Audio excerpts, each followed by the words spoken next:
بسم الله الرحمن الرحيم. الحمد لله رب العالمين، والصلاة والسلام على رسوله الأمين محمد صلى الله عليه وعلى آله وصحبه أجمعين. أما بعد،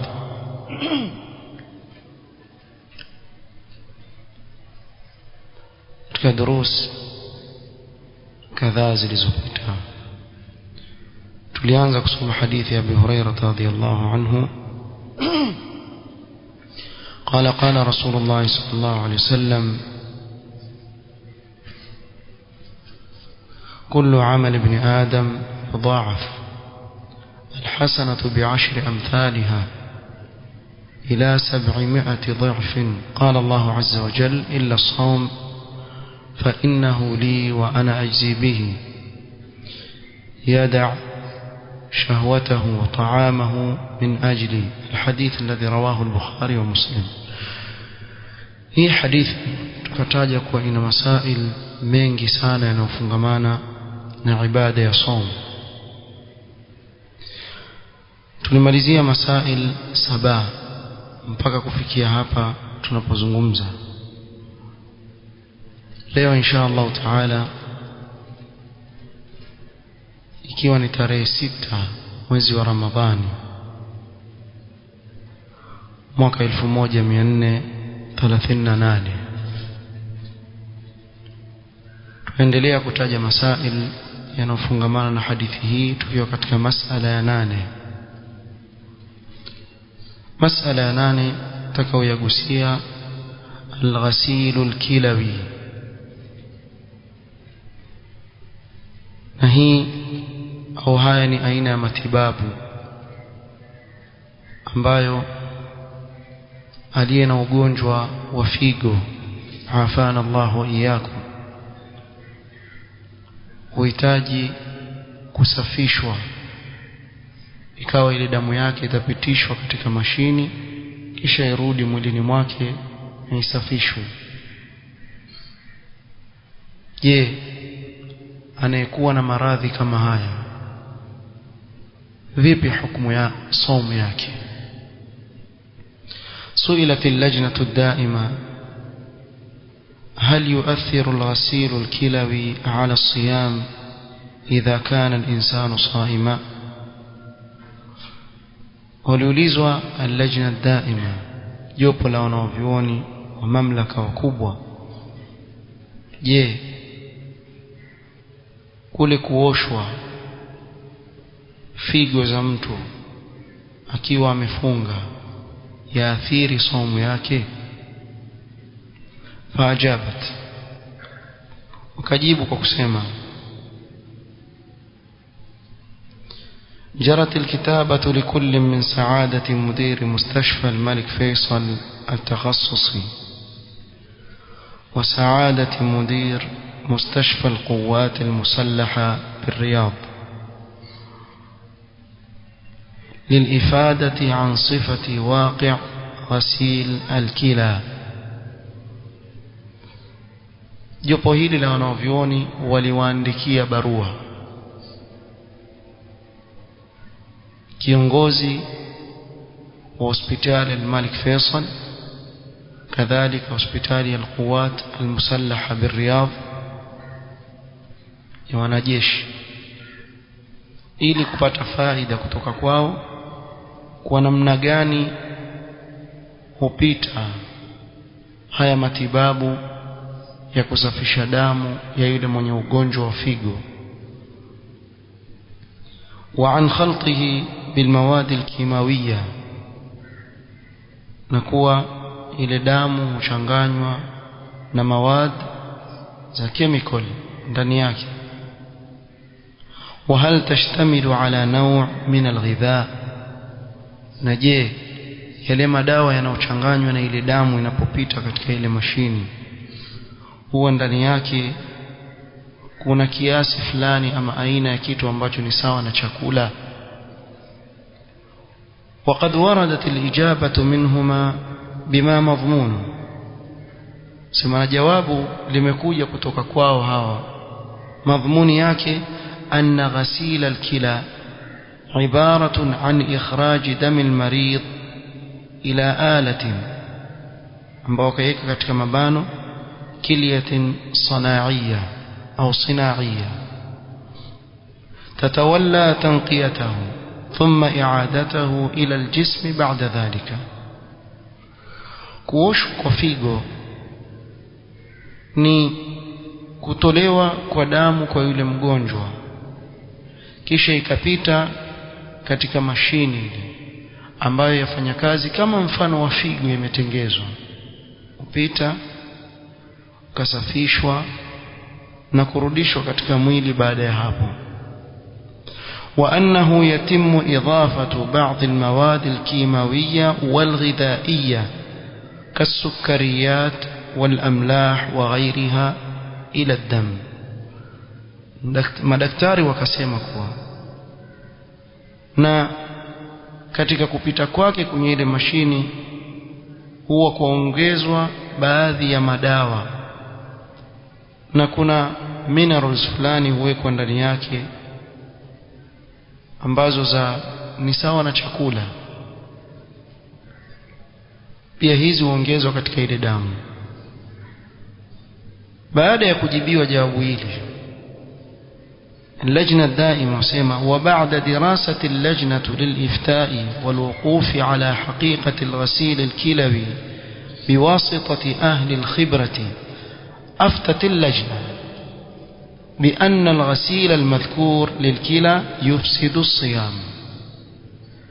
تزاما wanawavyuoni hawa wamerudi kwa wale ambao ni mutakhasisin katika hili jambo, walipowapa ile faida ndio wakaanza kutoa ile fatwa, na fatwa yao ikawa kule mtu kuoshwa zile figo zake kwa kupitia hii mashini ya kusafisha figo uharibu saumu. Kwa hivyo anayefanyiwa dialysis akimaliza kufanyiwa tayari ashafungua, haisabiki kuwa amefunga. Kwa hukumu ya yule anayekwenda kufanyiwa dialysis baada ya kusafishwa ile damu yake, basi atakuwa tayari amefungua. Billahi tawfiq. Intaha kalamuhum rahimahumullah. مسألة 9. حكم الصوم للمصاب بمرض السكر.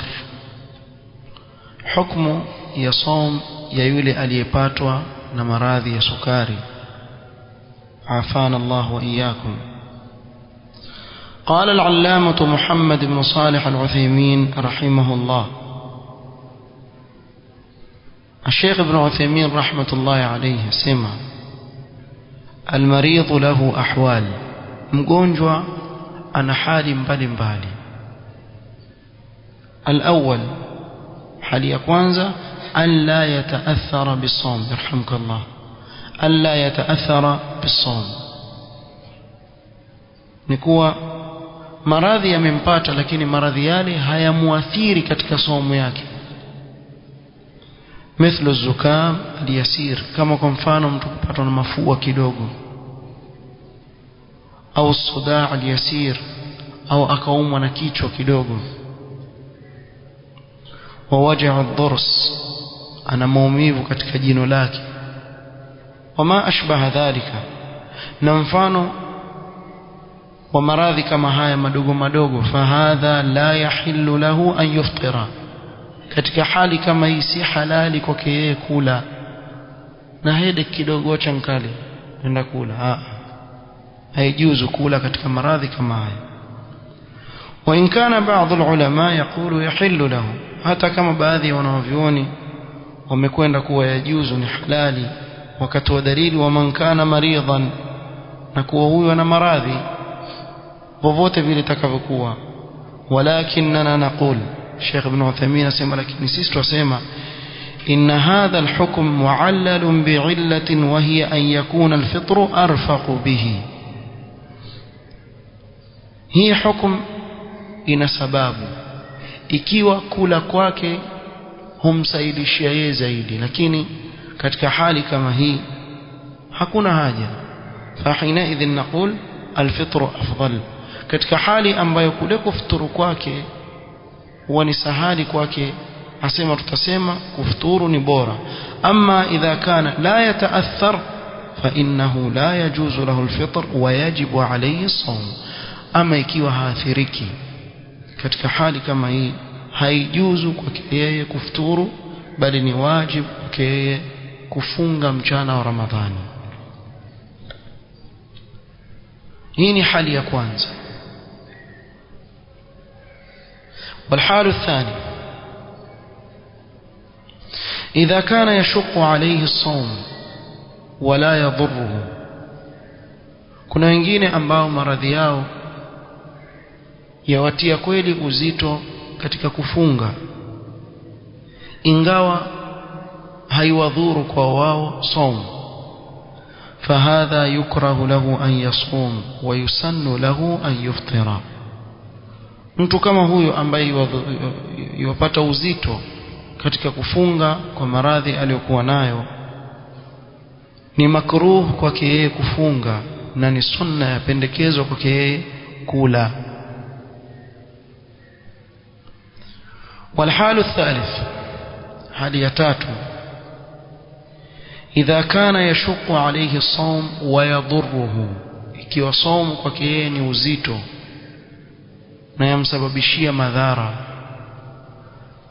كرجل مصاب بمرض الكلى أو مرض السكر, kama mtu ambaye amepatwa na maradhi ya figo au maradhi ya sukari. ومع ذلك أو ما أشبه ذلك ويضره الصوم. na mfano maradhi kama haya, na akifunga adhurika. kuna baadhi ya sukari zile hushuka, hasa wale wenye sukari za kushuka, ni kuwa sipotia kitu tumboni kwa masaa fulani, ile sukari hushuka mpaka ikawa ni madhara kwake yeye. na wapo ambao wana maradhi ya sukari na waweza kufunga wala haiwadhuru. kwa hivyo watu kama hawa ambao wadhurika na somo, fasomu alayhi haramun, kufunga kwa wao sasa ni haramu, haijuzu kufunga kwa wao. وبهذا نعرف خطأ بعض المجتهدين والمرضى الذي يشق عليهم الصوم وربما يضرهم ولكنهم يأبون أن يفطروا. na hapa sema ndio utaona kosa la baadhi ya watu wanaojitahidi sana katika kufanya ibada ya som, na wagonjwa ambao wadhurika na ni uzito kwa wao kufunga, akiambiwa afturu akataa. fanaqulu, sema sisi tuwaambia hawa, inna haulai qad akhtau haythu lam yaqbalu karam Allah azza wa jalla. wamefanya makosa kukataa ukarimu wa Allah subhanahu wa ta'ala wa kuwapa rukhsa. walam yaqbalu rukhsatahu, na hawakukubali rukhsa ya Allah subhanahu wa ta'ala. wa adarru bi anfusihim, na wakajitia madhara nafsi zao. wallahu azza wa jalla yaqul wala taqtulu anfusakum. Allah subhanahu wa ta'ala atuambia tusiue nafsi zetu. wala taqtulu anfusakum inna Allah kana bikum rahima. Allah ni mwingi wa rehema juu yenu. yuridu Allah bikum al-yusr wala yuridu bikum al-usr. Allah awatakia sahali wala hawatakii uzito. kwa hivyo usikae ukafunga ukasema nikifa nitakufa shahidi. kuna wengine huona akifa yufa shahidi. kwa nini? ninapigana mimi na maradhi ninafunga. wewe wafanya jambo la haramu, kwa sababu sheria haikukuamrisha wewe ufanye jambo ambalo litakuletea madhara, hasa katika ibada ya som. Allah subhanahu wa ta'ala alipokuwa ataja ahkam za som, akaweka wazi na kusema yuridu Allahu bikumul yusr wala yuridu bikumul usr. isiingie katika akili yako kuwa hii somo imewekwa kwa sababu ni adhabu Allah ametupatia, la, bali ni neema. lakini pia pamoja na hapo kwambia Allah akutakia wewe usahali, wepesi, hakutakii uzito. na mara nyingi wanakumbusha kuwa ibada yoyote ukiifanya ukaona wapata tabu sana kiasi cha kuwa wajiambia nafsi yako hii ibada hii ngumu sana, ujue jitizame nafsi yako, labda waifanye kimakosa, au kuna uzito lakini sheria imekuletea wepesi, wewe bado umekakamaa katika ule uzito, kwa sababu ni qaida inayokubalika kuwa almashaqqatu tajlibu at-taysir. Hii ni qaida muttafaq alayhi baina al-ulama, kuwa mashaka yanapokuja wakati wowote sheria huleta wepesi. Na ndio Mtume sallallahu alaihi wasallam alipoamrisha watu kuswali kwa kusema salli qa'iman, ambaye Imran bin Husayn alipopatwa na bawasili akamwambia salli qa'iman fa in lam tastati' fa qa'idan, swali kwa kusimama, kama huwezi swali kwa kukaa, na pia kama huwezi kwa kukaa fa ala jamb, talala ubavuni uswali. Kwa sheria wakati wote panapokuja na uzito, moja kwa moja kwaje usahali na wepesi. Hivi ndivyo ilivyo sheria ya Allah subhanahu wa ta'ala. Hakuna sehemu ambayo ni ngumu kiasi cha kuwa hakuna njia nyingine, la, kukija mashaka kwaje wepesi hapo hapo. Masala yanayofuata, isti'malu as-sa'im likrim murattib au murattib lishafatayn, kutumia cream ya mdomo ikiwa kwa mfano uko katika sehemu ambayo ni kavu sana kiasi cha kuwa nafikiri baadhi ya nchi ukienda mpaka mdomo hukatika. Nini hukumu ya kutumia ile cream ambao watu huweka kwenye mdomo? قال العلامة ابن عثيمين رحمه الله تعالى: لا بأس أن يستعمل الإنسان ما يندي الشفتين والأنف من مرهم. haina neno kwa mtu kutumia kile kinachofanya umajimaji katika mdomo wake au pua yake katika hizi cream, au yubaddilahu bilma au yabullahu bilma, au aweke maji ili pale mahali pawe maji ikiwa pamekauka pamekuwa pakavu, au shibha dhalika, mfano wake. Walakin yataharrazu min an yasila shay'un ila jawfihi, lakini ajizuie isije kitu kikafika au kikapita akamiza. Kwa hivyo ajizuie isije kikafika chochote kikaingia ndani ya mwili wake. Fa idha wasala bila qasd fa innahu la yuftiru bihadha, na ikiwa itafika bila kukusudia basi hafturu kwa hilo, saumu yake yabakia ni sahih maadamu hakukusudia.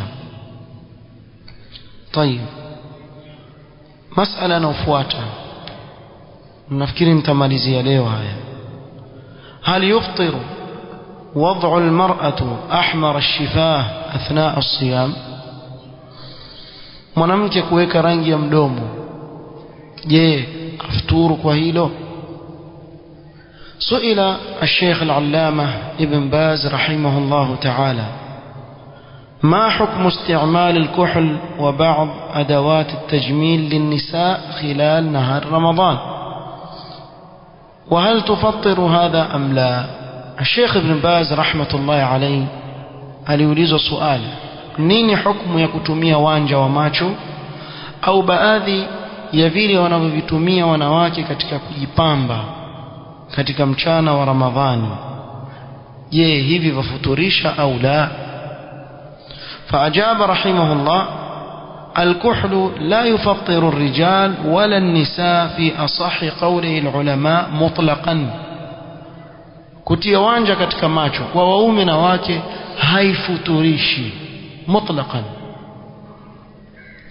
ولكن استعماله في الليل أفضل في حق الصائم، lakini kutumia wakati wa usiku ni bora zaidi kwa yule anayefunga. وهكذا ما يحصل به تجميل الوجه من الصابون والأدهان وغير ذلك مما يتعلق بظاهر الجلد. أما kile ambacho hutumika katika uso, kwa mfano sabuni au cream au mafuta yale ya kupaka kwenye uso, yataje jeli, zitaje zile za uso, almuhim lotion, zile lotion ambazo hujipaka wengine kwenye nyuso zao na mengineo, ambayo huwa katika dhahiri ya ngozi, yani juu ya ngozi, haziingii ndani. ومن ذلك الحناء والمكياج, kama hina kuweka kichwani au kwenye mkono, na makeup ile ambayo wanawake upaka, واشباه ذلك, na mfano haya. kullu dhalika la haraja fihi fi haqqi as-sa'im, zote hizi tulizotaja sema hazina neno kwa yule aliyefunga wala zimfuturishi. مع أنه لا ينبغي استعمال المكياج إذا كان يضر الوجه. akachukua haita hapa Sheikh Ibn Baz akasema, na hii makeup kwa sharti iwe haiharibu na kuumiza uso. Kuna wengine hujiweka vitu vya ajabu, ukimtizama amekaa kama sijui nikutajie nini, kama wacha tu. Yani wewe waweza kumuona mwanamke ana rangi tatu, uso mweupe, mkono mweusi, huko rangi ya sijui gani, kwa ile mikorogo wanaoipaka na kuumiza ngozi zao, mpaka wengine upata maradhi, wakapata maradhi ya kensa katika ngozi zao. Kwa vitu kama hivi ikiwa vya dhuru, ni haram kutumia, ni haram kwa mwanamke kutumia. Ndio anavyokusudia Sheikh bin Baz, ikiwa vyaleta madhara haifai kutumia, haifai. Na wewe mume usiwe na masharti mengi, au utapata peponi, fanya ibada. Wale ambao ukimtizama na yeye wajiona hao mpeponi, hapa la mashi alhal paka ufe wende zako. Kama umfanya amali njema kule ndio utapata, kama hapa ndio wataka, hapo upati. Wataka mfano wa hurul ain hapa, kwa hiyo usimtie dhiki mkewe, fanya hivi sijifanya vile, ukigundua mara ngozi ya bambuka, isiwe tasababisha nini madhara. طيب قال وبالله التوفيق. قال العلامة محمد بن صالح العثيمين رحمه الله: استعمال أدوات التجميل كتحمير الشفاه لا بأس به. kutumia vipodozi vinavyompamba mwanamke kama rangi ya mdomo na mfano wake haina tatizo kwa anayefunga. Wakadhalika tahmir alkhudud, kadhalika kile kinachotumiwa kufanya mashavu yawe mekundu katika yale wanaotumia wanawake, fala ba'sa bihi la siyama lilmutazawwija, haina neno haswa kwa yule mwanamke ambaye tayari ameolewa. Huyo yaweza kujiweka kwa namna ile ili kujipendeza kwa mume wake, ili halina tatizo lolote wala halifuturishi. Na wengi katika wanawake ahkam kama hizi hawazifahamu. Almuhim, tumezungumzia mpaka sasa masail 11 yanayofungamana na hadith ya Abi Hurairah radhiyallahu anhu katika kitabu Ithaf al-Anam bisharh ahadith ahkam wa adab as-siyam. تسممي هذا إن شاء الله تعالى. نسأل الله أن ينفعنا بما علمنا وأن يزيدنا علما وأن لا يكلنا إلى أنفسنا طرفة عين.